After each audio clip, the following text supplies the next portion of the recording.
kelasnya Persib ini dibangun memang udah bukan Super League gitu loh. Iya. Kelasnya memang udah Asia dan Bener. itu yang terbukti gitu. Apalagi kalaupun misalnya seandainya Persib masih bermain di Asia aja, ini mereka masih sangat kuat gitu kan. Ya bener lalu Persib udah ada di level di mana bisa dikatakan mendekati apa yang terjadi di Malaysia gitu ya. JDT begitu mudahnya untuk mendapatkan kemenangan gitu. Ya, tapi memang terlepas dari itu balik Ya. lagi nih, Bang. Gue juga sangat benar-benar kagum ya sama Bojan Hodak karena memang pengalaman dia melatih itu memang benar-benar dibawa banget ya di Persib Bandung. Jadi ini yang membedakan tim lain yang ada di papan atas ya dengan Persib Bandung. Iya. Persib Bandung beruntung punya Bojan Hodak.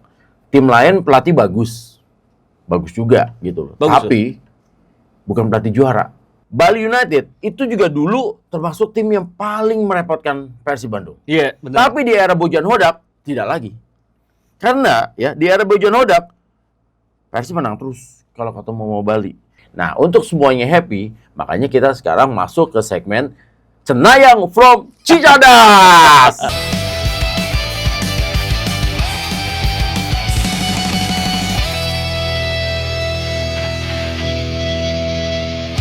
Assalamualaikum warahmatullahi wabarakatuh. Salam sejahtera buat kita semuanya. Berjumpa lagi seperti biasa ya di komentar Red Sudan. Ibam Episode ke-53, Bam. 53. Dan kita akan berbicara soal Persib Bandung dan Betul. juga Bali United. Ini pertemuan mereka yang sangat menarik ya.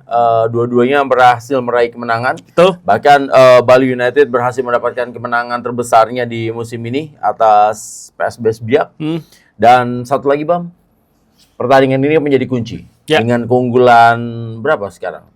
Bedanya sama Borneo FC, Persib Bandung kan sekarang terpaut 4 poin. 4 poin. Ya, di satu sisi Borneo akan bertemu dengan PSBS Biak. Yes. Ya, dari kertas sih menang lah ya. Iya. Ya, kalau harus menjaga terus adalah berarti harus memenangkan pertandingan menghadapi Bali United. Ya, justru Sementara, sorry Bang, Ya, sorry gue sorry. potong. Apa yang kita lihat kemarin di pertandingan kemarin sedikit ya tentang melawan Semen Padang, ternyata Ramon Tengke ya, kalau Ibam ngomongnya Ramon Tangke, ya kan? Ramon Tengke ini ternyata setelah latihan pilates jadi jago. Ya, jadi emang dia harus agak sedikit dilemes-lemesin dikit gitu loh, terlalu tegang gitu loh. Gimmicknya banyak banget. Udah pakai topi koboi, udah pilates, udah sepatu beda-beda ya kan. Sepatu boots, sekarang dia ini dan Itu akhirnya sepatu di lapangan beda warna kan. iya, dua gol tapi akhirnya ngegolin, Bang. Dan beda warnanya itu sepatunya Ramon itu bukan karena seriesnya lagi beda warna. Bukan kayak Puma dulu kan, Puma pernah ada yang seriesnya beda warna kan, pink biru. Ini emang dia beli dua gitu. Ukurannya sama. Rocky Putirai. Iya, Rocky Putirai. Jadi memang ini pemain yang unik tapi bisa cetak 2 gol. Ya kalau kita menyambungkan dengan apa yang Lulu tadi jadi opening, ini menjadi laga yang victory yang berat bagi Persib ya di saat pesaing terdekat lo Borneo bisa dikatakan hampir mendapatkan jaminan 3 poin dengan performa terkini Borneo dengan situasi PSBS Biak yang katanya sih nggak gajian nih 2-3 bulan nih ya. Kasihan juga nih teman-teman yang ada di Biak bulan puasa dan lebaran kemarin katanya nggak lebaran gitu. Jadi ya terguncang pasti, sedangkan Persib akan menghadapi Bali yang suka atau tidak ketika mereka bisa menang dengan skor telak menghadapi PSBS Biak itu sudah sedikit meredakan ketegangan yang ada di tim Bali ya dari Seradu Tridatu ini, karena kita tahu mereka sebelumnya dikalahkan oleh Persis Solo dan gak main-main, skor kalahnya 3-0. Jadi bagus banget nih momentum bagi Bali United untuk bisa kembali ke bentuk minimal permainan yang stabil seperti yang mereka tampilkan di pertengahan musim gitu. Tapi kalau Persib, gue ngerasa di laga melawan Semen Padang emang ya dengan segala hormat atas hasil yang terjadi di Padang, dengan segala hormat pada tim Semen Padang, tapi memang Persib sekarang udah ada di level di mana mereka bermain ya udah kontrol aja, main dengan medium tempo gitu kan, terus jaga ritme, determinasi dipertahankan, nunggu lawannya capek. Ketika nunggu lawan capek, lemah, ya udah. Itu momen yang cepat atau lambat udah pasti bakal didapatkan oleh Persib. Ketika menghadapi tim yang gap-nya ini tanpa mengurangi rasa hormat pada Semen Padang. Gap Persib dengan Semen Padang udah bisa dikatakan 1 atau 2 level di bawah Persib itu Semen Padangnya. Jadi ya kemarin meskipun juga Persib nggak benar-benar menghibur, agresif dan lain-lain, tapi ya inilah Persib gitu, cukup gitu. Mereka tahu main dengan medium tempo seperti ini, dengan permainan yang balance seperti ini juga cukup untuk bisa mendapatkan result. Yang terpenting para pemain bisa optimal, terus rotasi berjalan, tidak ada yang cedera, itu penting banget. Dan dapat 3 poin di saat rival terberat mereka dalam tanda kutip persaingan itu Persijanya kalah. Meskipun memang kalau hitung-hitungan teknis kan Borneo-nya juga menang gitu, karena mereka menang di Madura, jadi gap tidak berubah, tapi pasti ada kebahagiaan lah. Hari Senin kemarin tuh Bandung lebaran lagi karena merayakan Persijanya menang, Persijanya kalah dari kemenangan penting. Tapi memang setelah kemenangan penting kemarin yang dikatakan laganya mudah untuk Persib, nah di pekan depan memang nggak mudah bagi Persib itu. Ya, karena menghadapi Bali United. Ya, betul. Dan kita juga akan melihat gini, Bam. Di pertandingan kemarin TJ Pakualam berhasil mencatatkan rekor, melewati rekor dari Andri Tani sebagai pemegang rekor clean sheet dalam satu musim. Betul. 16 clean sheet. Sementara Andri Tani sebelumnya memegang di 15 di era, jadi ini harus dibagi-bagi, di era Liga 1. Ya. Andri Tani itu 15 pertandingan clean sheet di era Liga 1. Tetapi TJ Pakualam masih punya satu rekor lagi yang harus dipatahkan, adalah rekornya Yu Jae-hoon. Itu adalah 17 kali pertandingan clean sheet dalam satu musim. Tetapi itu terjadinya di Indonesia Super League 2013. Ya, gitu loh. Di Persipura. Makanya ini yang menjadi pertanyaan menarik juga bagi TJ Pakualam. Kalau sampai dia clean sheet lagi menghadapi Bali United, berarti dia akan menyamakan rekor dari Yu Jae-hoon. Dan menurut gua sih, kans dia bahkan bukan hanya menyamakan rekornya Yu Jae-hoon, tapi kansnya dia untuk sampai bisa melewati rekor Yu Jae-hoon sih sangat besar banget dengan sisa 7 pertandingan yang dimainkan oleh Persib Bandung. Iya, bukan mencoba untuk besar kepala, tapi dengan performa Persib sekarang, dengan performa Teja saat ini, tinggal nunggu waktu sih untuk tambahan 2 clean sheet yang dimiliki oleh Teja. Apalagi ya kemarin walaupun Persib mendominasi, sebenarnya kan Semen Padang juga punya 2 peluang yang berbahaya. Tapi lagi-lagi Teja emang nggak bisa kesampingkan. Orang ngomong Teja kebantu back, kebukti gitu. Sebagus-bagusnya back Persib, ada momen lawan tuh bisa tembus juga sebenarnya. Dan Teja mengambil peran di situ untuk bisa tetap menjaga gawang Persib tetap aman gitu. Jadi memang udah Teja luar biasa. Bahkan sekarang gue berani ngomong, karena di jeda libur kompetisi kemarin pas FIFA Matchday, gue sempat ketemu teman-teman di Bandung. Ya ada beberapa teman lah, termasuk salah satunya bagian di internal Persib. Dia bagian statistik. Kebetulan kan gue kalau di luar rumah gitu emang sering ngobrol ngopi, tapi kadang ketemu orang yang emang dia tuh emang seorang pembelajar gitu. Gue seneng aja nyari-nyari ilmu dari dia. Ada catatan yang sedang coba diolah oleh tim Persib yang menunjukkan kalau distribusi bola Teja pun ternyata nggak jelek. Kita selama ini mikir Teja bukan seorang yang bisa build up. Ternyata catatan yang dimiliki nanti mungkin akan dikeluarkan suatu saat, gue nggak tahu kapan, tapi kayaknya ini akan mencoba jadi satu bahan untuk jadi pemahaman seluruh bobotoh. Kalau Teja itu distribusi bolanya justru nggak buruk, bahkan bisa dikatakan sesuai ekspektasi. Dan ini juga akhirnya gue ngobrol sama teman-teman di lapangan bola, ada list yang memperlihatkan kalau distribusi bola Teja juga akurasinya ada di top 6 gitu. Jadi top 6 di antara kiper-kiper semua kiper ya Super League. Iya, ada yang asing kan, ada beberapa. Ya, sekarang banyak asing semua. Teja ada di top 6, berarti kan not bad gitu. Ya, emang mungkin kita masih berpandangan Kevin Mendoza masih lebih baik, tapi Teja di musim ini ngebuktiin sih bahwa dia pun bisa upgrade dengan improve. Iya, bisa improve dengan kemampuan yang dia miliki, dan itu tidak mudah karena Teja ini kan selalu bekerja di bawah diam gitu kan. Dia mau gimana pun dia udah fokus aja, dan kebukti performa di musim ini menjauh semuanya. Dan kalau untuk laga kemarin sendiri enak sih kalau ngeliat Persib, jujur aja sebagai bobotoh gitu, gue ngelihat kayak dari awal udah yakin menang gitu. Udah yakin menang, dan tinggal masalah waktu golnya menit berapa nih, udah gitu ya. Seperti biasa patternnya lawan akan coba langsung ambil inisiatif dari awal, dan Persib udah bakal menduga itu. Masalahnya bagi Persib di awal musim, Persib klub kecolongan duluan. Ini yang ngebuat startnya jadi nggak ideal ketika Persib kecolongan duluan, apalagi ketika tandang itu game plan jadi rusak. Nah sekarang Persib ada di titik ketika lawan coba menyerang, Persib udah tenang cara ngeredamnya gimana, dan ketika berkali-kali menyerang lawan menyerang berkali-kali ke Persib bisa menghentikan, justru lawannya jadi frustasi. Di momen frustasi inilah biasanya endurance untuk menjaga ritme permainan gagal dipegang oleh lawan Persib, dan di momen itulah Persib bisa memanfaatkan dengan permainan direct. Kemarin juga ngelihat bagaimana sangat enaknya gitu kombinasi antara Kakang dengan Berguinho, terus Eliano dan Etam di sebelah kiri.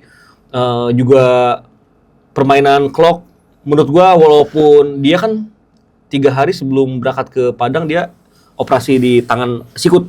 Oke. Ya. Tapi dia main di situ kayak nggak ada apa-apa gitu. Emang belum dalam standar terbaiknya Klok, cuman not bad.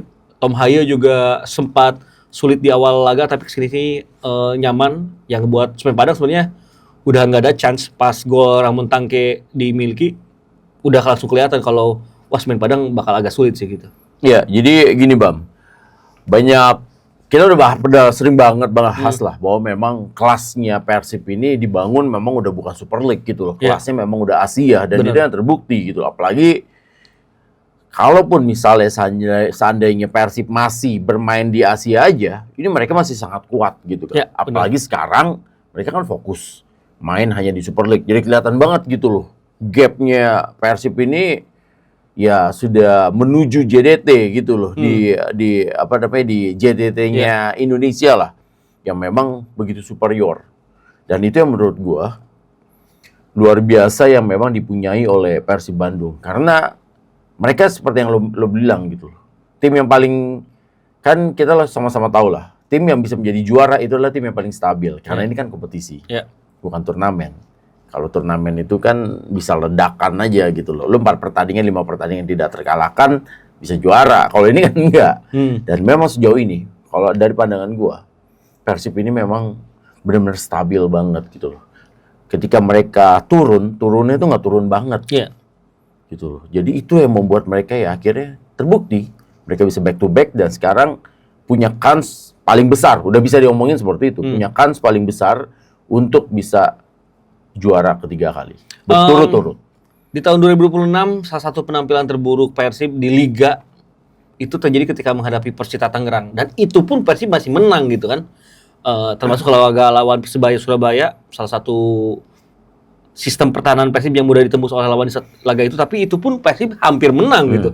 Jadi emang bener kata lu, kalau Persib udah di dalam tahap stabil, bisa menjaga ritme, bisa mengatur kapan gua coba naik intensitasnya, kapan coba untuk medium level, kadang coba untuk low intensity gitu. Jadi memang Bojan udah bisa meng-set, dan luar biasanya para pemain itu udah otomatis gitu. Katakanlah ketika Bojan di menit 10 ingin bermain low intensity, para pemain juga langsung bisa menerapkan, dan transisi dari low intensity ke medium serta ke high itu juga cepat gitu, bisa disesuaikan dengan kebutuhan di lapangan.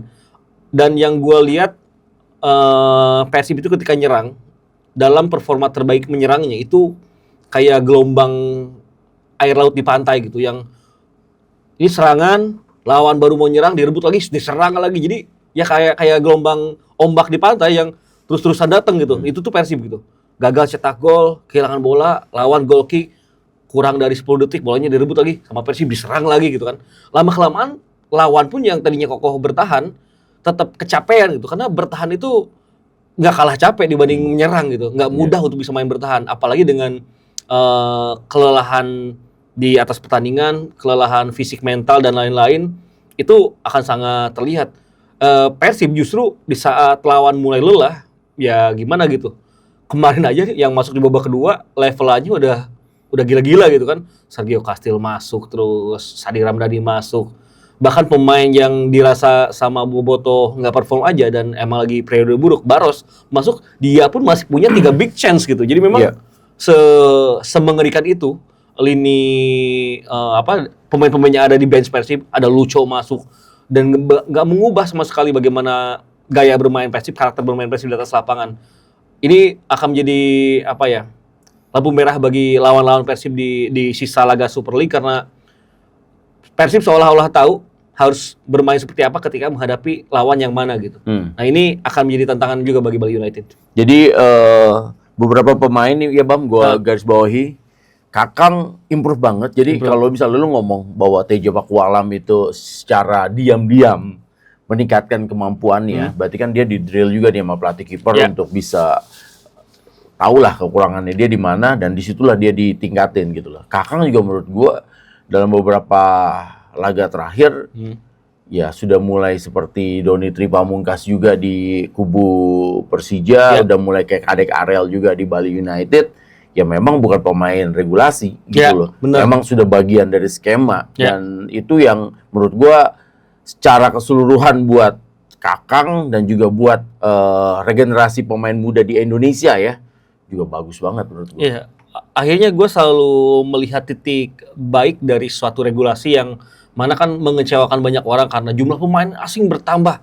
Tapi buktinya kita punya beberapa pemain yang di usia muda udah siap bermain di top level gitu.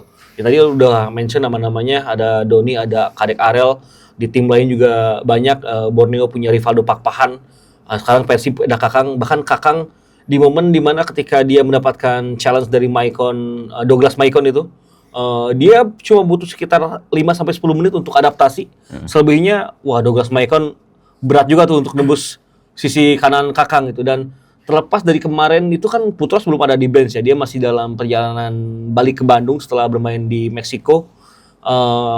Jadi meskipun emang nggak ada Putros di bangku cadangan, tapi gue rasa emang Kakang nggak ada alasan untuk diganti gitu untuk laga itu. Benar-benar solid. Dan Persib itu kan main 4 back ya. Cuman dalam prakteknya ada permutasi posisi yang membuat Persib itu bisa menyergap lini pertahanan lawan gitu. Ini tuh kerap dilakukan oleh Pep Guardiola sebenarnya kalau di Manchester City. Jadi kayak bermain dengan 6 pemain depan sejajar. Nah caranya 2 center back udah jelas, dia bakal stay paling belakang. Kalau Eliano yang masuk, Kakang yang rapat ke tengah, jadi kayak main 3 back, pas build up menyerang, pas transisi menyerang. Eliano kadang bergerak overlap ke depan, kadang underlap ke tengah. Itu juga dilakukan oleh Kakang. Ketika Kakang overlap ke depan, karena Kakang kemampuan underlap-nya tidak sebaik Eliano. Kemampuan bermain di tengahnya tidak sebaik Putros. Makanya Kakang ini ketika membantu serangan, kebanyakan overlap bakal garis lurus ke depan, itu bukannya diagonal ke samping. Nah kalau Eliano bisa ke samping, bisa lurus. Kakang itu maju ke depan, tapi yang mengisi sisi pemain bertahan ketiganya bukan Eliano, tapi Eliano bakal tetap ada di tengah atau di depan. Biasanya yang drop deep akan ada satu, entah itu Maklok atau enggak. Kalau kemarin gue ngelihat Tom Haye ya di awal laga. Sebelum akhirnya babak kedua Lucho yang main. Jadi memang udah kelihatan patternnya. Dan ini tuh seperti Persib udah bukan lagi mengeksploit lini pertahanan lawan, tapi kategorinya udah invasi gitu. Invasi itu kayak negara ngejajah negara lain gitu kan. Invasi benar-benar menginvasi lini pertahanan lawan gitu. Jadi lawan ketika bolanya dapat pun dia mau keluar tekanan dari pemain Persib tuh susah kalau mereka nggak punya kombinasi yang cepat. Nah sayangnya di laga kemarin Semen Padang gue rasa aliran bola serangan baliknya juga nggak jalan. Makanya kayak tenang aja Persib gitu. Misal hilang bola di Berguinho, ya paling 10 detik juga bolanya kerebut lagi gitu kan. Karena udah benar-benar diinvasi nih zona permainan dari Semen Padang. Dan kejadian kayak gini tuh bukan sekali 2 kali gitu. Di laga-laga sebelumnya ketika Persib menang pun, Persib itu udah menerapkan hal yang sama. Termasuk ketika melawan Persik Kediri. Ya terlihat juga para pemain Persik akhirnya deadlock aja gitu di berbagai fase gitu. Jadi memang ya benar lalu Persib udah ada di level di mana bisa dikatakan mendekati apa yang terjadi di Malaysia gitu ya. JDT begitu mudahnya untuk mendapatkan kemenangan gitu. Ya, tapi memang terlepas dari itu balik lagi nih, Bang. Gue juga sangat benar-benar kagum ya sama Bojan Hodak karena memang pengalaman dia melatih itu memang benar-benar dibawa banget ya di Persib Bandung. Jadi ini yang membedakan tim lain yang ada di papan atas ya dengan Persib Bandung. Persib Bandung beruntung punya Bojan Hodak. Tim lain pelatih bagus juga gitu loh. Tapi bukan pelatih juara. Itu yang membedakan. Sementara Bojan Hodak ini pelatih juara gitu loh dan sudah dia buktikan di beberapa negara, di beberapa kompetisi dia juara gitu loh. Dan itu juga kan yang membuat kenapa Sintayong juga sukses di Indonesia. Kan mau gimana pun kondisinya, Sintayong juga kan pernah membawa klub di K-League juara gitu loh. Benar. Itu yang membuat akhirnya bagaimana Kalau pelatih juara itu kan yang mahal itu kan bukan cara bagaimana dia meramu strateginya, tapi adalah bagaimana dia bisa meredam konflik yang ada di dalam, bagaimana dia menghadapi tekanan, dan bagaimana dia mencari jalan keluar. Iya, Itu kan yang mahal benar. dari seorang pelatih.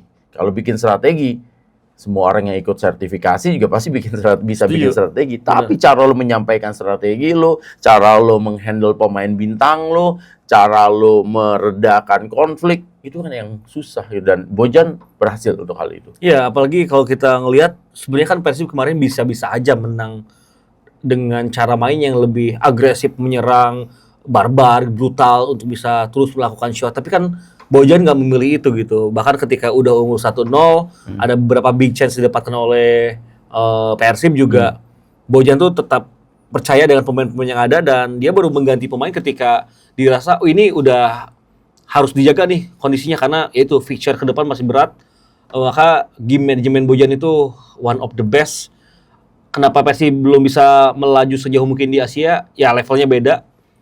Atmosfernya beda dan inilah yang sedang coba untuk dicari tahu oleh Persib karena kalau di Liga kayaknya Bojan dan Persib secara keseluruhan udah tahu nih atmosfernya akan seperti apa ketika lu main di pekan ke-27 tekanannya seperti apa ketika lu berada di peringkat pertama dengan gap 4 poin dari pesaing terdekat lu harus bersikap seperti apa itu tuh kayaknya udah dihafalin semua sama Bojan gitu.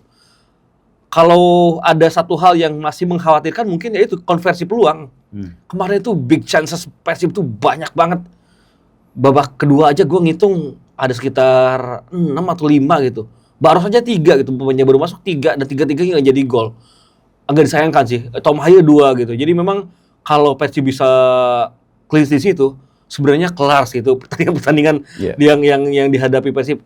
Lagi-lagi tanpa mengurangi rasa hormat karena bukan tim lain jelek, bukan. Tapi ya Persib udah melewati proses yang berdarah-darah sebelum akhirnya mendapatkan momentum ini. Memang balik lagi ke urusan finansial, balik lagi ke urusan kemahiran manajemen tim. Tapi kan situasi klub ini beda-beda. Privilege-nya Persib punya supporter yang fanatik banget. Yang bukan hanya fanatik, tapi juga menurut gue sekarang udah berani spending money gitu. Udah berani ngeluarin duit untuk beli apapun yang Persib tawarkan. Tiket harga itu dibeli, ada merchandise harga itu dibeli gitu kan. Experience juga dibeli. Iya, experience juga dibeli, ada paket tour ke luar negeri dibeli gitu kan. Jadi kan ini hal yang emang privilege tapi dimanfaatkan dengan baik karena gua sebagai orang yang tumbuh di Jawa Barat, sebagai orang yang nonton Persib dari kecil, tahu kok ada momen di mana ketika Persib punya kemewahan ini, Persib itu gagal untuk bisa memaksimalkan kemewahan ini. Sama Bobotoh sempat jauh, sama media Bandungnya juga sempat nggak bagus. Sekarang ini semua itu jadi satu kesatuan yang udah benar-benar satu visi ke depan gitu. Seirama ketika ada isu ini, supporter, klub, manajemen, pemain itu satu concern yang sama. Jadi memang situasi ini mungkin bisa dicapai oleh tim lain. Mungkin ada beberapa tim yang nggak bisa mencapai. Tapi gue rasa memang tim lain mau nggak mau udah harus bikin Persib sebagai benchmark mereka gitu. Dan sebenarnya Persib sendiri butuh pesaing untuk bisa ngebuat Persib juga nggak cepat puas. Maka dari itu memang performa Borneo di musim ini, Persija di sebelum bulan Maret ini, itu cukup ngebuat Persib juga menjadi Persib yang sekarang. Karena di musim lalu, ketika juara, Persib itu total 19 kali menang. Musim ini, 19 kali menang sudah mereka capai di pekan ke-26. Gila. Gila banget. Iya, makanya. Jadi, tapi gini Bam, di musim lalu, Persib mendapatkan itu, tapi tim yang lainnya juga nggak ada yang mengejar. Musim ini kan Borneo ngejar banget. Yeah. Jadi ini dulu saingannya sama Dewa sama Persebaya kan. Iya, dan ini situasinya adalah Persib masih harus hati-hati karena Borneo ini memang menjadi challenger yang sangat boleh dikatakan paling berbahaya lah gitu loh. Dan Borneo sekarang kan berapa kali kan kita udah pernah bahas.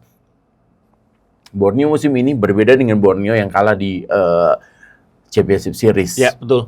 Mereka tuh udah benar-benar belajar dan mereka udah benar-benar matang gitu loh. Mereka juga sudah melewati fase 10 tahun situasi trial error dan sekarang inilah waktunya bagi mereka sebenarnya ya kalau menurut gua gitu ya untuk memberikan tekanan kepada Persib ya sekarang ini nih karena materi pemain juga bagus, dukungan juga masyarakat juga bagus banget.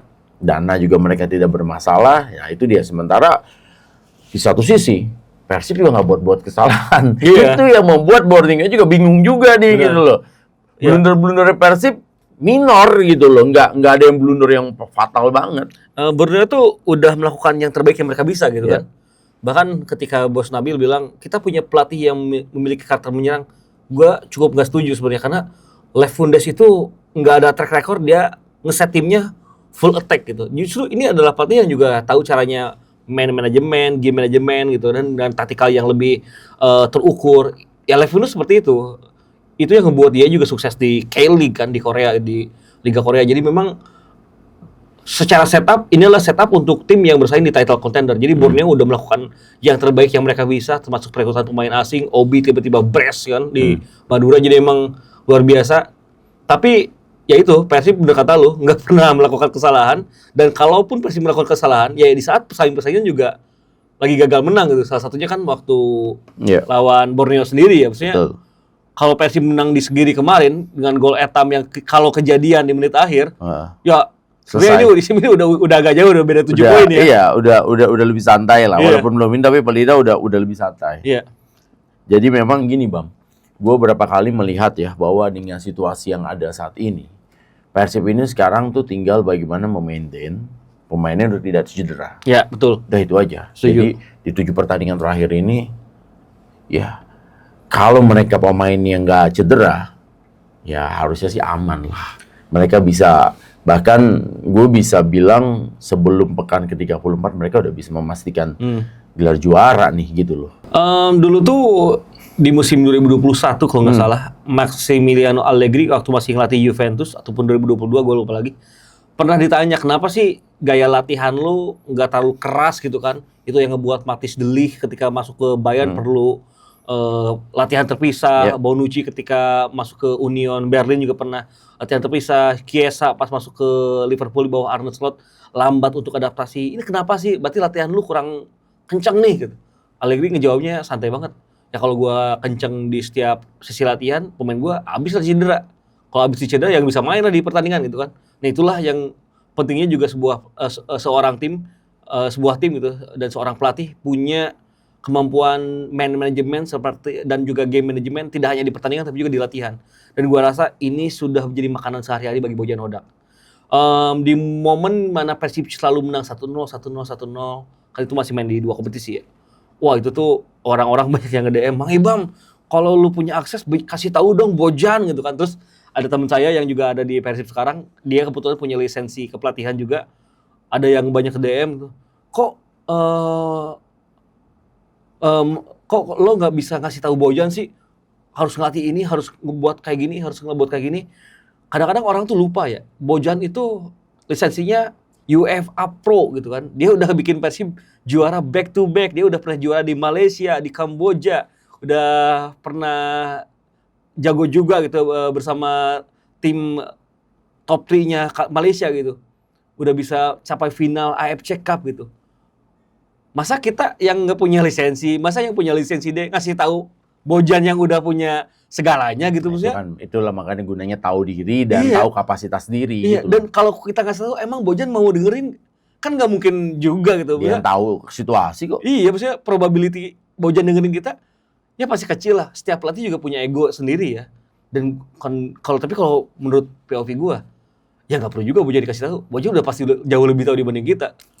Ngebuat Persib sampai sekarang aja itu udah ngebuktiin kalau Bojan tuh sangat tahu gitu dan itu diakui oleh manajemen gitu. Iya, gua kan termasuk orang yang memang ngelihat Bojan ini menurut gua pelatih yang karakteristiknya bagus Bang. Kenapa gue bilang bagus ya? Jadi dia nih kan orang beda-beda ya. Ini kan soal taste ya. Kalau gue suka karena gini, dia ini adalah pelatih yang di situasi pinggir lapangan itu kelihatan pelatih yang tidak prepare macam-macam.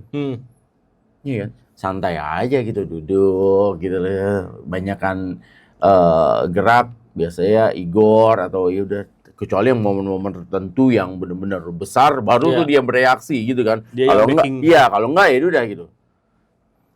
Tadinya gue berpikir wah dia emang orangnya kayak gitu, setenang itu. Tapi kan ternyata enggak. Ketika keluar video-video dan hal-halnya Ternyata kan dia motivator yang bagus juga Iya. gitu loh. Dan satu lagi, dia juga orang yang tipe yang lu gue siksa pemainnya gitu kan. Lu gue siksa, lu gue hantem, tapi untuk keluar atau untuk ke manajemen, lu gue bela. Benar. Itu menurut gue orang yang memang itulah leader yang paling top tuh yang kayak begitu Iya. gitu loh. Jadi ya lu gue siksa, latihan lu gue siksa, lu ada apa juga lu gue maki, gue hantem. Tapi terhadap bos, terhadap manajemen ataupun terhadap fans, kalau kenapa-napa ya lu gue yang backup, gue yang tutupin gitu loh. Nah Iya. itu menurut gue karakteristik itu yang makanya membuat dia ini berbeda dibandingkan dengan pelatih-pelatih yang lain. Dan menurut gue ini adalah karakteristik mindset yang karisma yang ya bisa orang mempelajarinya, mengikutinya, tapi ya tidak sefluen dia karena memang ini udah kayaknya gift ya buat dia gitu loh. Iya.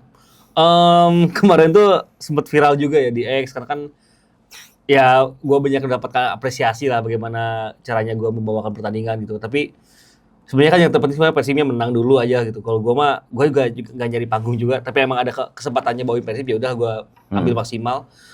Orang-orang tuh kaget karena kok lu tahu sih Maibam kalau Bojan ini ayahnya militer gitu.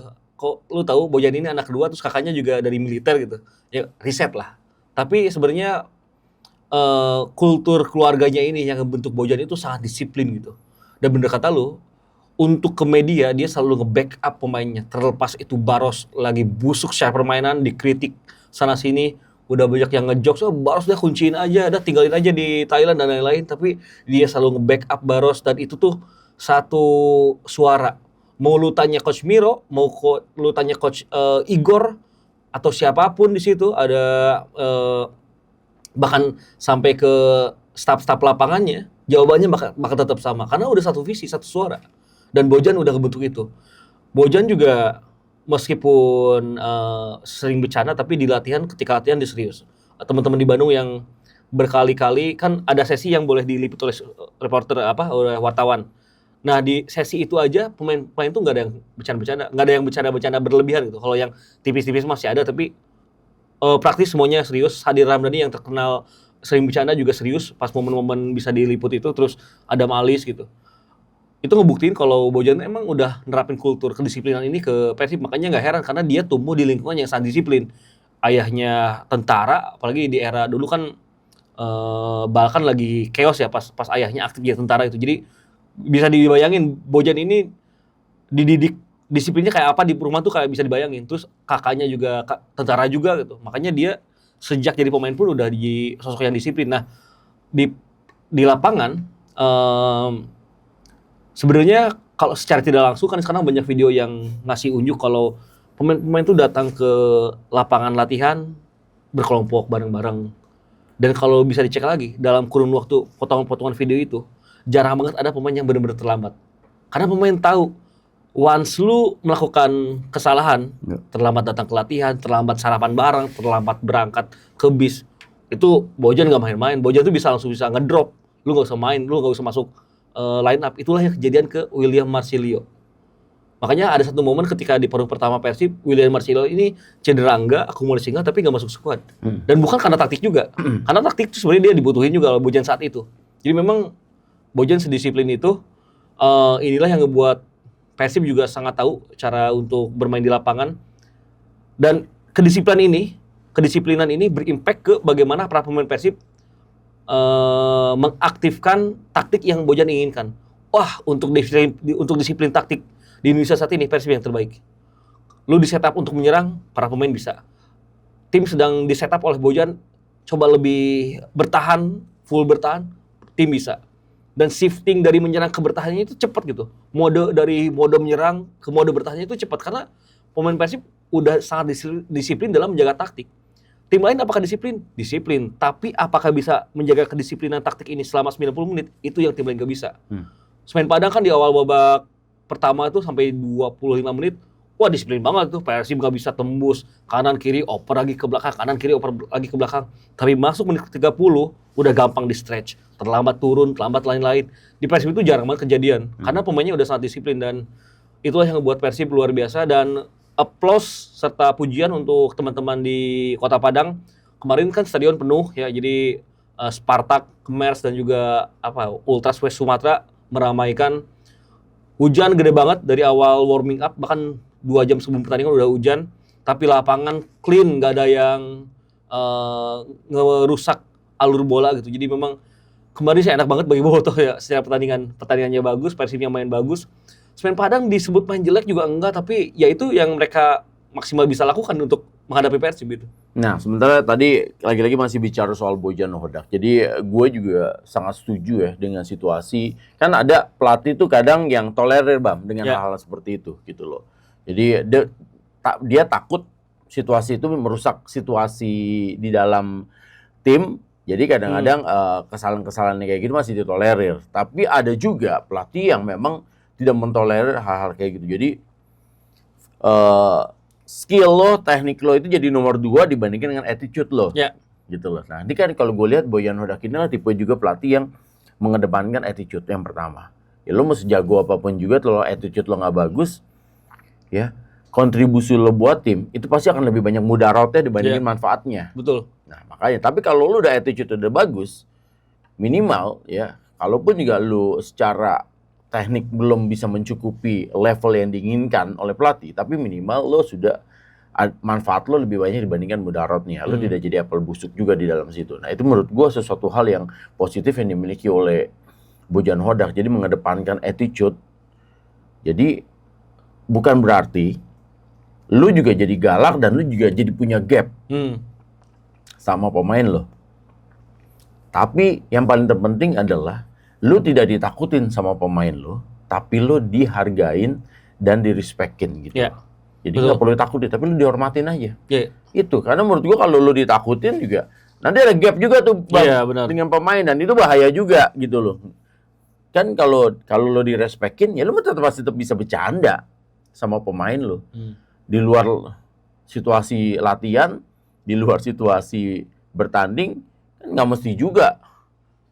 Wah, pemain lu juga harus, ya coach, enggak juga. Santai aja. Bahkan bisa main bareng, bisa ketawa bareng, bisa jokes bareng, bisa bercanda bareng. Tapi kalau lagi latihan, ya lu harus tahu juga bahwa ya gue yang pegang kendali nih di sini. Ya, hal kayak gitu kan. Iya, sebenarnya udah sangat terbukti ya. Musim lalu tuh waktu DDS di musim keduanya membawa Persib juara kan sempat dia berkutat dengan cedera. Dia tuh main tuh hampir nggak pernah 90 menit. Padahal DDS masih bisa main 90 menit. Cuman mungkin Bojan tidak menganggap bahwa DDS tidak siap untuk bermain di level tersebut selama 90 menit. Jadi sama Bojan benar-benar kadang disadangkan, Ciro yang jadi striker dan lain-lain. Itu tuh tidak ngebuat DDS ngambek gitu. Satu-satunya hal yang membuat DDS ngambek di Persib kan saat itu gara-gara terlambatnya perpanjangan kontrak kan yang di musim pertama Bojan tuh kan. Tapi sebenarnya setelah itu walaupun dia dicadangkan terus gak ada masalah. Nggak ada ngebuat pemain ini ngerusak suasana tim gitu. Adam Shibek, ini contoh yang paling mutakhir tuh. Lu nggak didaftarin di liga, lu tersingkir ya di kompetisi Asia. Harusnya ngambek dong. Ini enggak, tetap datang ke latihan, tetap dengan vibe yang positif ya. Terlepas emang pemainnya juga profesional, tapi gua rasa ini bukti komunikasi dari Bojan yang sangat bagus. Pasti Bojan udah ngomongin dari belakang, di belakang kita tuh udah ngomongin kalau lu tidak masuk rencana kita dan lain-lain gitu. Jadi memang gue sangat percaya kemampuan komunikasi Bojan karena ke media aja dia sangat bagus gitu. Bojan kalau interview doorstop ada satu media langganan yang gak hadir ditanyain ini sini kemana gitu. Sini udah ada belum? Udah komit belum? Udah semua? Ada baru doorstop gitu. Jadi baru interview. Jadi sedekat itu Bojan. Makanya nggak heran kalau komunikasi dengan tim juga berjalan dengan lancar. Dan kalau ngomongin attitude, Pak Adit udah ngomong dia tuh mengatakan kalau di Persib sekarang merekrut pemain aja nggak cukup skill, attitude nomor 1. Kalau ada skill yang tipis-tipis, ini lebih jago tapi ini lebih trouble, pasti dipilih ini.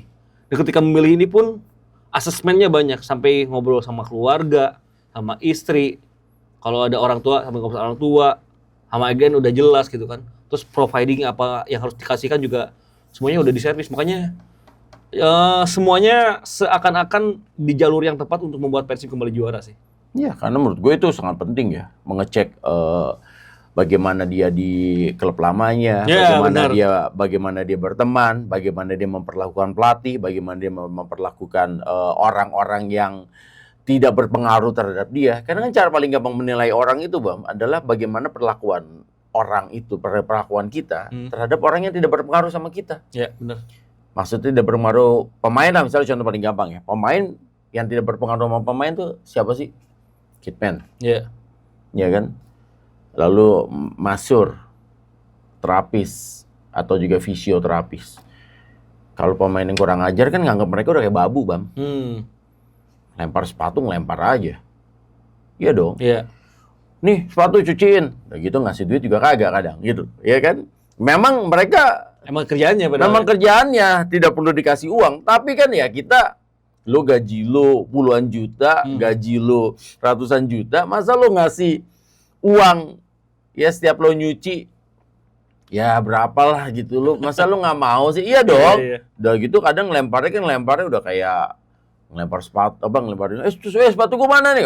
Udah kayak gitu-gitu aja gitu, udah kayak bos aja gitu. Lo anaknya owner sih kayak gitu nggak masalah gitu kan. Tapi kalau lo masih pemain kan ya harus hal-hal seperti itu. Makanya gue bilang cara hal-hal seperti itu, kalau gue sih dulu ngeliatnya kayak gitu, itu yang gue liatin.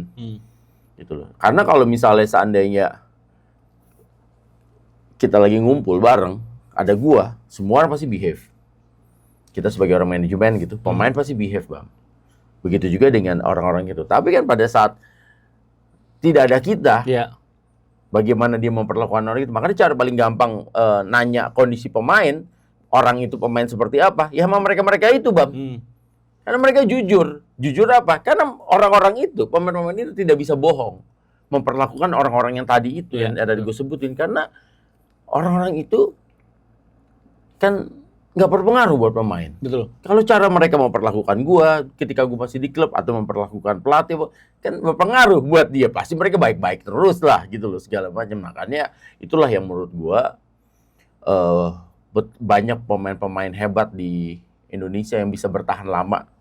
Ya, gua nggak bilang pemain itu bisa karir melejit atau enggak, tapi yang bisa bertahan lama itu rata-rata yang attitude-nya seperti itu. Iya benar. Bagaimana dia bisa memperlakukan dengan baik tukang urutnya dia, bagaimana dia bisa memperlakukan baik drivernya, bagaimana dia bisa memperlakukan baik kitman-nya, ya memanusiakan manusia lah.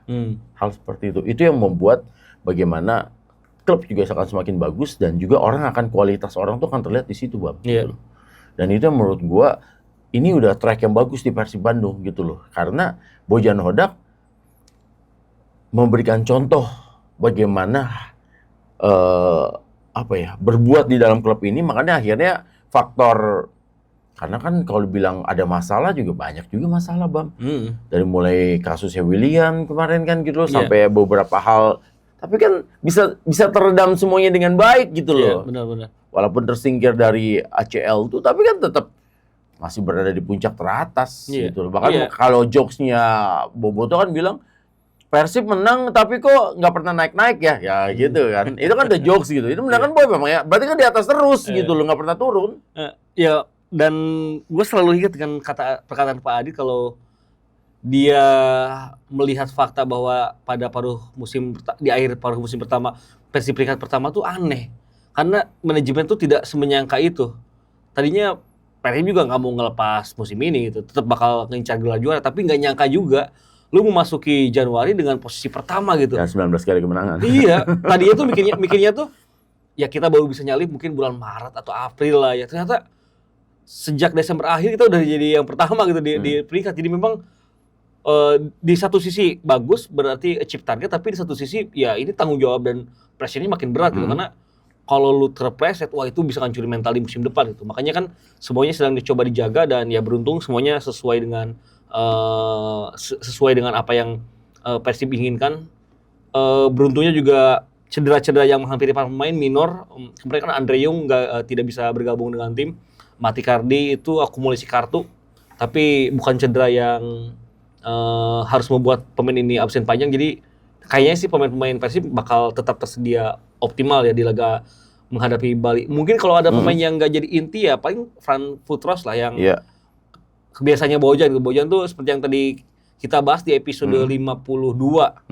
Don't chance the winning team tuh bener-bener Bojan. Dipegang sama dia. Dipegang banget gitu. Selama memang nggak cedera, selama nggak akumulasi, ya lu main terus aja gitu ya. Pemain lainnya yang berada di posisi itu ya sabar sama ya lu tunjukin aja di latihan gitu kan. Makanya gue nggak heran kalau di laga lawan Bali nanti Etam bakal tetap inti, Adam Alis bakal tetap inti. Gue nggak heran karena ya mungkin ini setup yang paling optimal yang Persib miliki.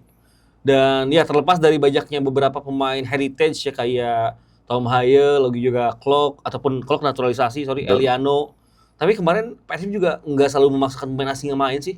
Gue suka sih. Adam Alis kalau lagi bagus ya udah stay aja jadi inti gitu. Beckham kalau performnya lagi oke, abis brace di timnas, nggak ada alasan nih buat Bojan Hodak nyadangin Beckham gitu kan. Tetap inti. Kakang gitu walaupun babak kedua mulai lagi ya tetap main gitu. Teja tetap main. Jadi memang ini ngebuktiin lagi kembali ya bahwa regulasi bertambahnya pemain asing, kalau timnya udah punya skuad yang bagus, mau lokal atau asing yang main gak ada masalah gitu. Dan itu dilakukan oleh Persib.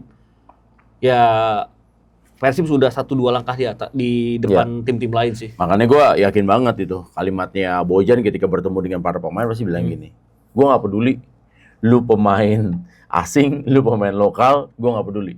Selama lu menunjukkan kualitas yang bagus, ya lu tetap gue pasang. Mau lu pemain asing, mau lu pemain paling mahal sedunia pun, kalau emang lu latihannya nggak bagus, lu performa lu nggak bagus, lu gue cadangin. Gue sih yakin banget, pasti bahasanya seperti itu gitu loh. Dan itu kayaknya membuat orang ya nggak ada urusan gitu loh, bahwa gue nggak ngaruh lah gitu loh, mau asing mau gue pemain bintang mau yang penting gue fight, gue tunjukin kemampuan dan gue akhirnya bisa main. Nah, satu lagi Bang. Bali United itu juga dulu termasuk tim yang paling merepotkan Persib Bandung. Iya, benar. Tapi di era Bojan Hodak tidak lagi. Karena ya di era Bojan Hodak Persib menang terus kalau ketemu mau Bali. Putaran pertama menang 1-0. Musim lalu menang 2-1, 1-1. Musim sebelumnya 3-0, 1-1. Sedangkan musim sebelum Bojan Hodak memang tuh agak-agak ya selalu merepotkan lah Bali United terhadap Persib Bandung. Ya ini melanjutkan obrolan di pekan ke-52 di mana sempat ada opini gue yang dipotong-potong terus dijadiin thumbnail. Ini pasti Boboto kan lebih banyak nonton.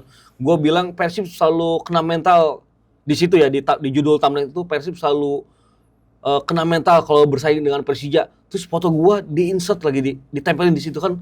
Kesannya gue ngomong gitu ya, padahal itu gue ngomong ketika Persib sebelum dilatih oleh Bojan Hodak.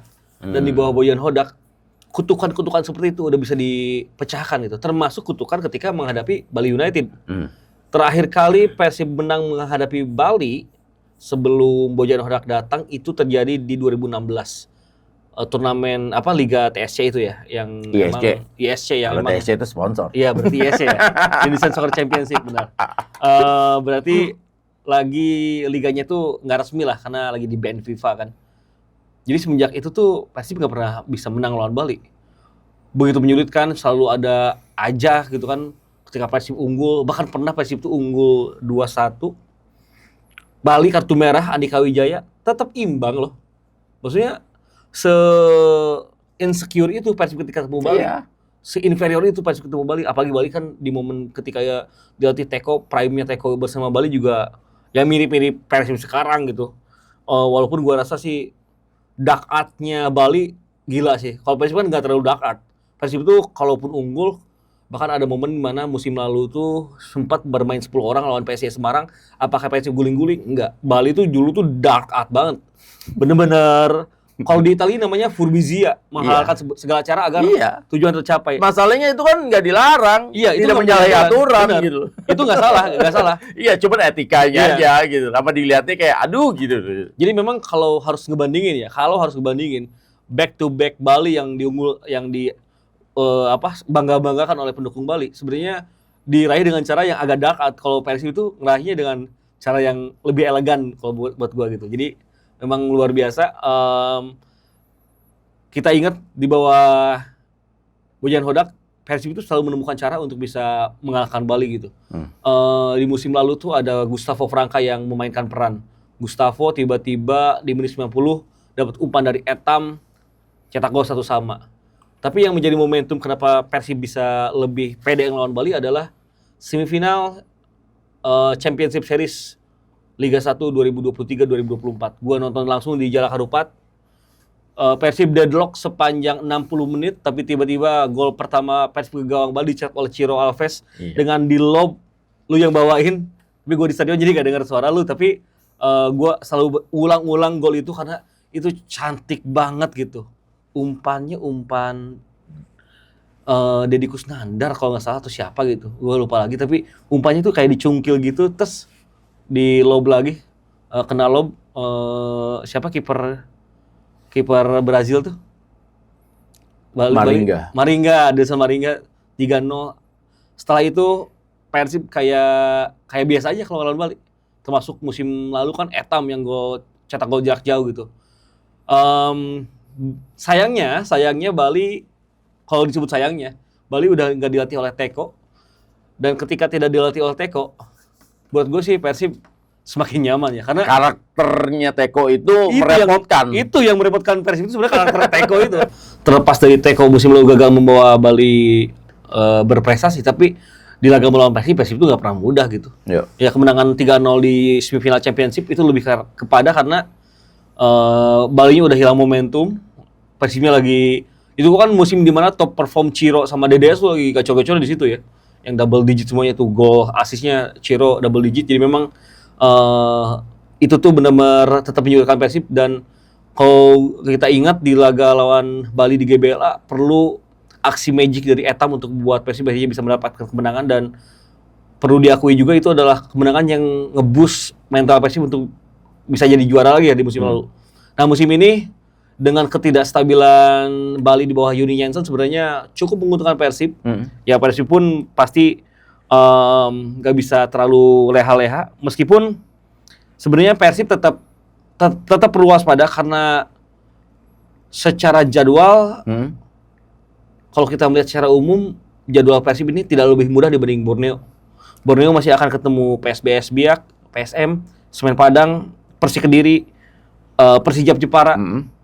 Lawan terberat mereka kalau bisa dihitung 3 aja gitu, Persita, Bali, sama Malut di laga terakhir. Sedangkan Persib masih harus ketemu Persija, masih harus ketemu Dewa, Bayangkara, tandang ke Parepare. Jadi memang jumlah laga sulit Persibnya lebih banyak. Penting untuk Persib juga memaintain itu game manajemen dia. Makanya kalau gue pribadi, nanti Persib main nggak terlalu ofensif tapi bisa menang kembali, itu tetap sebuah big wins. Sementara gini Bang, soal Persib kan masih tim dengan jumlah gol paling sedikit ya. Satu-satunya tim di Super League yang golnya di bawah 20 gol ya dia. Hanya Persib. Kebobolan? Kebobolan, iya. Kebobolan ya? Iya. Yang lainnya kan udah di atas 20 gol semua masukannya. Jadi memang betapa kuatnya lini pertahanan dari Persib Bandung. Dan ini kan menurut gue adalah kombinasi.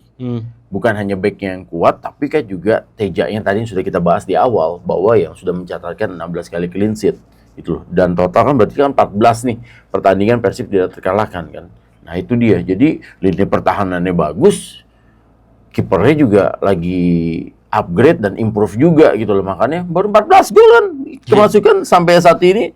Dari 3 kali kalah kemasukan 14 gol. Yang lainnya semua udah di atas 20 gol semua Bang. Iya, sayangnya gue belum ngecek lagi, belum ngeriset lagi tim dengan jumlah kebobolan paling sedikit di Liga Indonesia ini dari 94 tuh siapa, gue belum ngecek lagi. Tapi memang harusnya apple-nya dengan liganya yang hanya satu musim kompetisi ya, atau yang satu satu wilayah. Satu wilayah. Bukannya yang kalau yang 2 wilayah kan jadi bukan sistem pakai 8 besar gitu. Jadi nggak apple ya. Jadi harus dihitung, gua harus cek lagi ke belakang.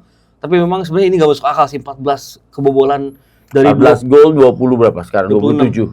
26. Ya kan berarti kan ada 12 clean sheet. Iya. Ya, maksudnya nggak masuk akal ya. Makanya itu keren banget gitu. Dan kalau kita sedikit ngebahas teknis, kan Teja tadi bagus, back bagus. Tapi sebenarnya kan Persib dari tengah juga udah bisa dicegah serangan lawan tuh gitu. Makanya lawan ketika ditekan Persib habis-habisan itu biasanya penguasaan bolanya nggak lebih dari 15-20 detik. Biasanya langsung kebut lagi kan. Nunjukin kalau Persib itu bahkan dari segi pressing aja udah konstan gitu dan udah bisa dijaga level pressing yang bagusnya. Yang ngebuat Persib juga sangat diuntungkan. Ini mungkin terkesan overconfidence, tapi ya gimana buktiannya seperti itu. para pemain Persib juga jarang yang udah lepas kontrol dari emosional ya. Ya, kartu kuning masih ada tapi masih dalam tahap wajar gitu. Ada beberapa pemain yang punya peran untuk ngingetin pemain lain dan itu penting banget. Makanya memang sangat terlihat bagaimana leadership Barba walaupun tidak menggunakan bahan kapten tetap kerasa karena dia benar-benar ngasih tahu. Terus kemarin Julius Caesar sempat beberapa kali dikasih tahu sama Tom Hayo karena lu passingnya yang nyampe dong gitu kan, jangan tanggung, ini nyulitin gua nih. Itu tuh kan bukti di Persib itu banyak leadership juga. Jadi semakin memperkokoh permainan tim. Dan ya Persib udah bisa cetak gol dari berbagai cara sih, mau serangan balik, full dominan untuk ngeinvasi lawan ataupun bola mati gitu. Nah itu yang gue bilang sama lo Bam ya. Jadi di dalam sebuah tim ya leadership itu kan penting. Ada beberapa tim yang terlalu banyak leader juga bermasalah juga gitu loh. Tapi Persib Bandung ini musim ini memang boleh dibilang memang lagi musim bagus, emang lagi momennya emang bagus. Satu adalah mereka punya leader tapi digabungin jadi bagus. Bener. Saling mengisi gitu loh. Jadi nggak ada yang bos kecil itu kagak ada. Bahasa gampangnya kalau gue ngomong kalau di tim gitu nggak ada bos kecil ya lah gitu loh. Karena kalau udah ada mulai ada bos kecil ya itu malah repot. Jadi mereka tuh leader tapi mereka visinya tim gitu loh. Sama yang kedua, suka nggak suka hadirnya pemain seperti Beckham sebagai putra daerah itu sangat menguntungkan banget. Setuju. Tim lain ya Rizky Ridho kan juga kapten, tapi kan Rizky Ridho bukan putra daerah gitu loh di tim Persija. Begitu juga di Borneo, Nadio juga pemain yang dibina tentunya, tapi kan bukan putra daerah juga dari Borneo gitu loh. Nah, beda nih sama Etam. Ini sesuatu hal yang berbeda karena memang benar-benar putra daerah gitu loh. Gede bagi boys, dan ini yang kelebihan ini ditambah lagi dia ditopang sama senior-seniornya dia yang juga ngedukung dia gitu loh. Tidak menganggap dia anak kecil juga gitu loh. Tetap menghargai dia sebagai putra daerah, dan mereka nih leader-leader yang juga bagus-bagus juga gitu. Itu yang menurut gue satu hal yang orang tidak pernah ngebahas tentang hal itu di Persib Bandung, dan itu menurut gue salah satu strength dari Persib Bandung di era ini. Ya, sense of belonging-nya gede kalau ada pemain lokal di tim gitu. Dan Persib kan nggak cuma Etam, sebelumnya ada Febri sebelum dipinjemin ke Persis Solo, Kakang juga masih ada, Robby Darwis masih ada di situ. Jadi itu pemain-pemain yang tumbuh dari tim akademi asli lokal Jawa Barat. Dia tahu caranya nularin semangat pakai jersey Persib ke pemain lain gitu kan. Dan yang terpenting pemain ini jago gitu. Jadi kan pemain lokal ada di tim, tapi kalau kurang jago juga dalam tanda kutip ya secara sederhana ini kurang bisa dihargai oleh pemain-pemain asing khususnya. Tapi kalau jago juga pemain asing bikin 2-3 kali nih kan, kalau mau ngebantah 2-3 kali mikirnya itu respect juga dan bagus banget. Walaupun ya sempat ada kritikan terhadap Beckham, tapi ya itu kultur Bandung dan bagus banget. Akhirnya ngebuat pemain-pemain ini juga tetap membumi. Ya paling yang akan menjadi lawan terbesar Persib di sisa laga adalah Persib sendiri gitu. Kalau overconfidence, kalau gagal klinis di pertandingan, kepleset di laga-laga yang harusnya menang, itu bakal bahaya. Dan yang paling penting sih sebisa mungkin bisa menjauhkan diri di momen-momen Borneo-nya mendapatkan laga mudah gitu. Jadi memang ini laga lawan Bali terkesan biasa aja, tapi buat gue ini lebih penting dibanding di laga melawan Semen Padang. Di laga lawan Padang katakanlah Persibnya kemarin imbang misal. Ya Borneo-nya juga lawan Madura gitu. Tapi sekarang gitu Borneo-nya lawan PSBS Biak yang hampir pasti 3 poin didapatkan. Jadi pressure ke Persibnya tinggi sih. Nah, terus Laven Kurzawa. Ya. Menurut lo gimana Bang? Ya gue juga udah ketawa nih. Ini banyak orang soalnya bilang kan, oh belum balik nih. Tapi ditunggu-tungguin kok kayak nggak balik-balik nih. Nah, ini sebenarnya gimana sih Bang Laven Kurzawa ini Bang gitu loh? Ya kalau gue sih kan udah pernah ngerasain karton claw ya, pernah ngerasain juga pemain-pemain ya termasuk Asian lah. Ya Asian ya udah gitu ya udah ini mah emang tadinya kan diproyeksi untuk main di Asia kan karena kemampuan crossingnya itu dibutuhkan dan lain-lain, tapi ya nggak bisa ngebohong sih kalau badannya itu belum siap untuk di intensitas main Liga 1, apalagi kan Liga 1 lebih fisikal dibanding sebelum dia main gitu kan. Sebelumnya dia main di Portugal pernah gitu kan, di Prancis lama. Memang kalau di prime-nya dia berani adu lari sama siapapun, tapi dengan kondisi sekarang dia pernah cedera lutut, pernah hamstring berkali-kali. Untuk balik lagi ke level fisik terbaik ya adaptasinya harus pasti lama sih. Dan Bojan juga ngomong ada pemain yang ada adaptasinya sebulan, ada yang 6 bulan, bahkan ada yang 8 bulan. Ramon Tanque drop di awal musim, sekarang tiba-tiba udah 7 gol. Walaupun memang dari 7 gol itu 3 diantaranya brace ya. Jadi memang khusus menghadapi lawan yang pakai kiper lokal tuh bisa katanya. Kalau pakai lawan kipernya lokal tuh dibobol 2 tuh sama Ramon ya. Kurzawa kayak gitu, Kurzawa. El Anaconda ngincernya lokal ya. Kalau Kurzawa ya berat lah maksudnya. Berat sih. Untuk membantu serangan juga kemarin masih raw banget kan. Nyerang nggak bisa, kontrol bola di belakang juga sulit. Jadi akan sangat riskan untuk Kurzawa jadi inti. Buat gue sih udah sabar aja. Minimal Persib udah dapat exposure di Eropa gitu. Lu ngeberitain Kurzawa bergabung sama Persib oleh L'Equipe tuh udah gede banget. Ada hal positifnya lah gitu lah. Walaupun tidak secara teknik tapi ada aspek exposure itu yang bisa didapatkan dengan membayar mahal Lervin Kurzawa lah, minimal itulah ya. Betul, exposure itu juga nggak bisa dikesampingkan ya di era sekarang ya. Wah, exposure itu biasanya berkali-kali lipat value-nya gitu, walaupun secara hasil nggak kelihatan di lapangan, tapi value di luar lapangan ya kan mungkin aja ya. Karena itu kan jadi pancingan, Bang. Dengan lu berhasil mendatangkan Lervin Kurzawa, lalu kan orang jadi ngeliat nih, terus nanti kan orang pasti ditanya terus tentang Lervin Kurzawa, dan Lervin Kurzawa menjawab bahwa, wah saya senang main di Bandung gitu kan, karena saya bisa makan jukut goreng di Ibu Imas gitu. Ya kan kayak gitu, nggak apa-apa gue sebut Ibu Imas karena gue favorit Ibu Imas gitu. Enak kan. ya? Enak banget. Wah, jadi kan itu kan promosi mulut ke mulut, marketing yang paling sukses kan yang kayak gitu kan. Nah, akhirnya membuat itu adalah pancingan untuk pemain-pemain lain, Bang. Bintang-bintang lain bisa datang ke sini gitu loh. Siapa tahu aja nanti tiba-tiba yang datang kan Sergio Ramos. Kan kita nggak pernah tahu, Bang. Benar. Situasi yang seperti ini gitu loh.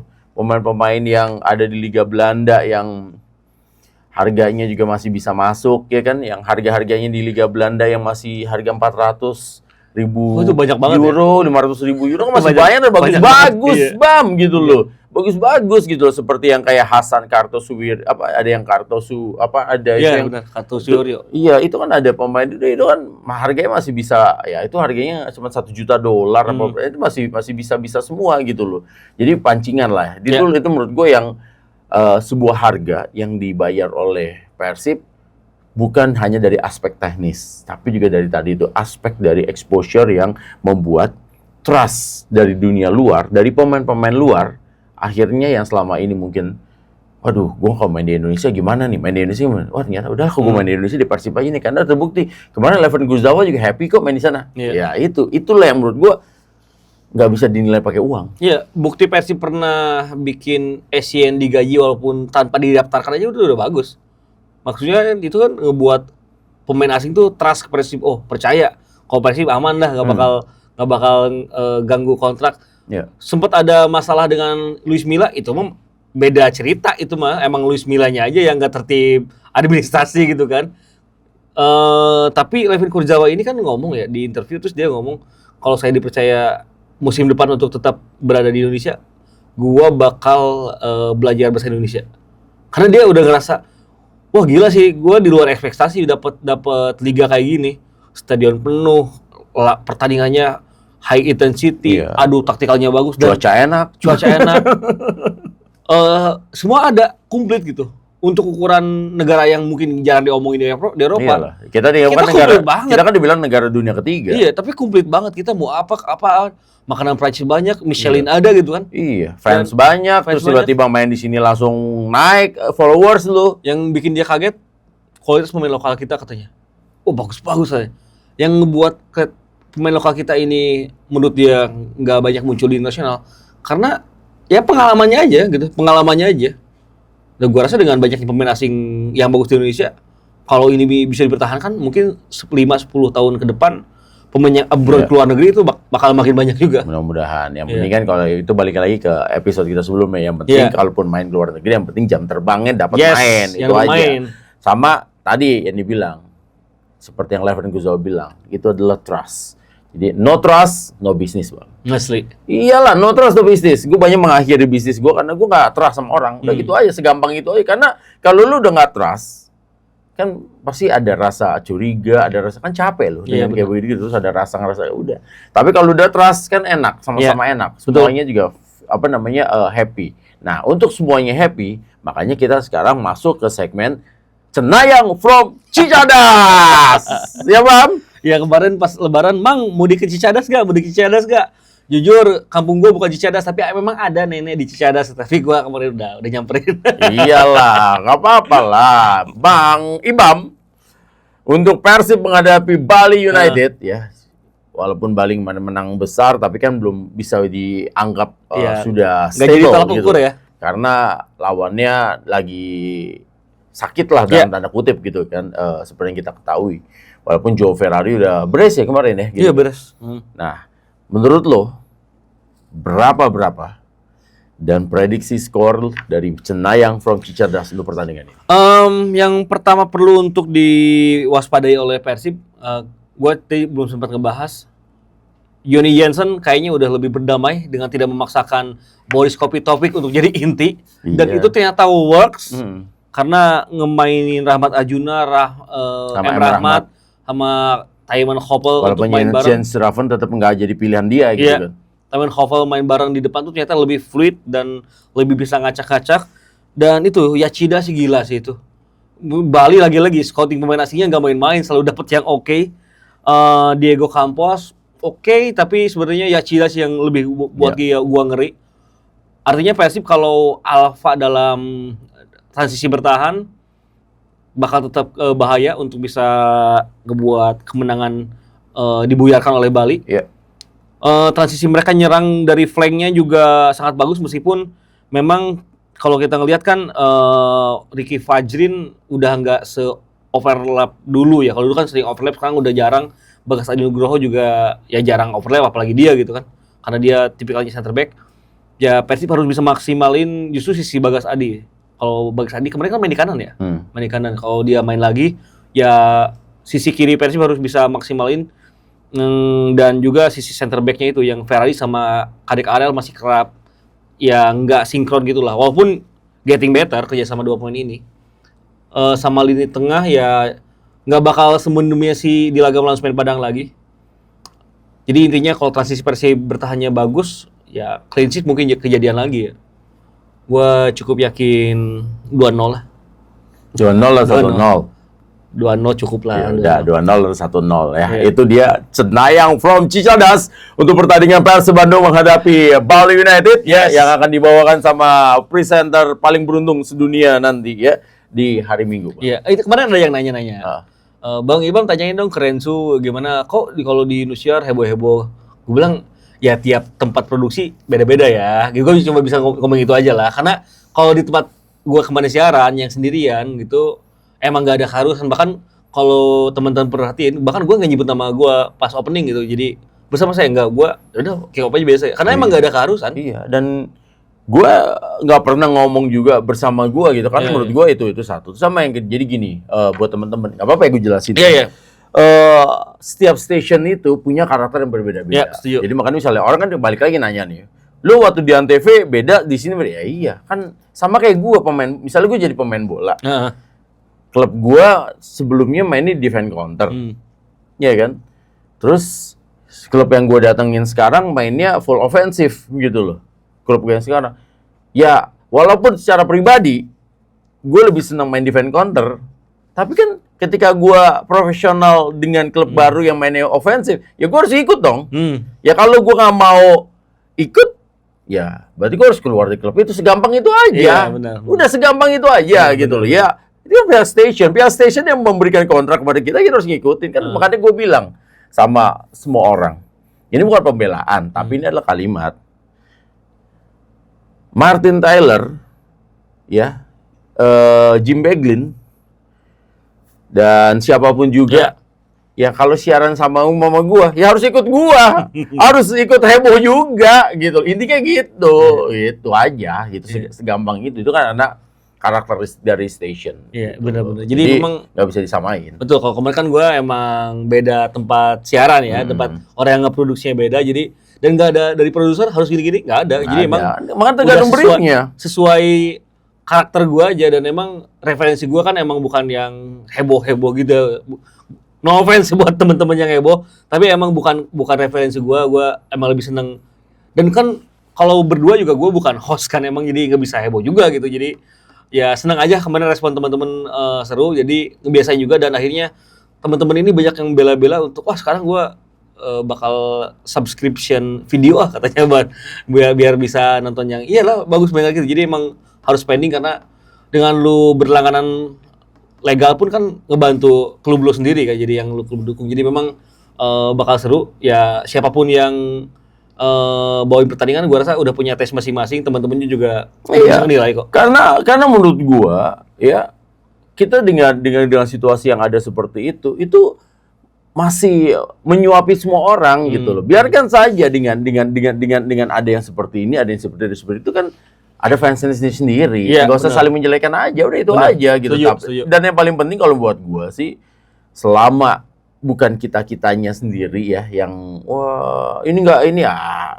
sah-sah aja. Kalau penonton yang bilang oh gue lebih suka yang ini ya itu kan sahnya penonton ya. Benar, Lo benar. kalau soal selera nggak bisa dipaksain lah gitu Kalau loh. gue pribadi kan pernah nonton dia sebelum di tempat yang sekarang gitu. Jadi kalau gue sih ada perbandingan, ada dan pas udah masuk ke dalam jadi tahu juga ya emang bener setiap tempat itu ada taste-nya masing-masing itu. Bukan soal taste tapi ada karakter. Karakter. Karakter memang harus diwajibkan yang seperti itu. Tapi kan masih tetap bisa apa ya? Masih bisa di-compile lah. Maksudnya masih bisa di-bargain. Yeah. Gue masih dengan bisa bargain ya. Gue masih bisa membawakan dengan